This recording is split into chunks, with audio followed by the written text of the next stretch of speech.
Instead of fixing the problem, they just kept making the problem worse.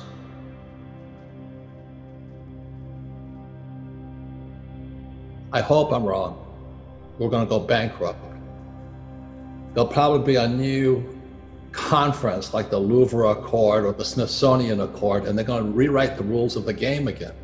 They're going to say, okay, the US dollar, you're toast, and IMF's going to jump in, China's going to jump in. But meanwhile, you and I, if you're holding dollars, you might be in serious, serious trouble. One of my tweets was New York City going broke. And the reason New York City is going broke is much of the property in New York City is commercial real estate. I own residential real estate, so we're doing pretty good. But in commercial real estate, with everybody zooming away and at home and all this, the question is, who's going to go back to work? Who wants to pay that high price for that commercial real estate? But worst of all, what value is commercial real estate, like an office building, if you don't have workers in it? All cities count on real estate taxes. So what you're going to see in the next few years is real estate taxes on your home. My apartments will go up. But when New York taxes those commercial high-rise buildings, more tenants will leave. So New York City is going broke. The beautiful city of Vancouver, Canada, is flat broke. It's just tragic what's happening because you have these incompetent city managers who are just like my poor dad, guys with college degrees, but no common sense, you know what I mean? All the cities now count on taxes, but if small businesses closing and big commercial real estate starts closing, our cities are going broke. You add to that pensions. Pensions, mark my words, I wrote my book called Who Stole My Pension? Pensions are going to be the biggest disaster hitting America and the world today.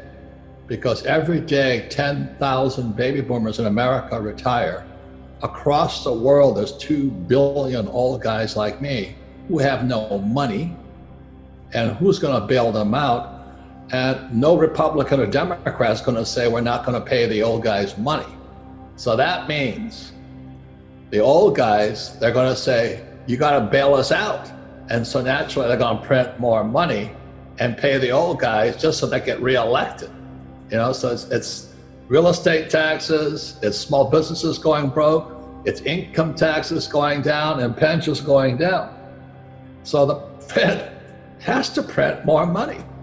So that's why I keep saying buy gold, silver, and Bitcoin, because gold is getting more scarce. So let me explain why gold. So my prediction is gold in 1 year should be $3,000. So that's about $1,000 more than it is today.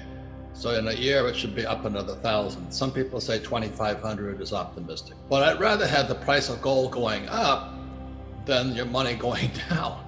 So if you're saving money, I'll pray for you tonight, because your savings are actually real money. In other words, if you worked for it and you paid the taxes on that money you worked for, that's real legitimate money. Unfortunately, the Fed is printing trillions and they're going to pay you nothing for your savings. When I was a kid, I got 15% on my savings. Today, you get nothing. So the Fed is screwing you. That's the term. So I think gold at 3,000 in 2021, not outside the box. Silver, $40. And the reason I like silver is moving faster than gold today. And when I look at the price of gold, the high point was $1,900 approximately. I don't know what, a couple of years ago. But today it's $1,700. So gold is near its all-time high. Silver used to be about $49. And today I think it's 18. So it's about 70% below its all-time high. So silver is the best deal of all. And I think most of you can afford a $20 silver coin. If you can't, you have deep problems. The reason I like Bitcoin is because what I understand about Bitcoin is that it just had a halving. And a halving means they print less of it. At the same time, Bitcoin is printing less, the Fed is printing trillions. Now, you don't need a degree in rocket science to figure that one out. The Fed is making the US dollar or any currency, the yen, the euro, the peso, softer. Bitcoin is getting harder. Gold is getting harder. Silver is getting harder. I don't buy gold, silver, and Bitcoin to get rich. I just hate getting screwed by the Federal Reserve Bank and the Treasury. So if you want to keep saving money and putting it in the stock market, more power to you. But all that paper stuff is printed. And the CEOs of these stock market companies, they did a side deal with the Fed. So the Fed was loaning them billions of dollars for them to jack their stock price up. So the stock prices are at this artificial high, and all mom and pop are watching their 401ks or IRAs, and the stocks are this high. And the Fed keeps printing more money, keeps giving the CEOs indirectly, because they can't do it directly. They do it through what's called SRVs, special something vehicle.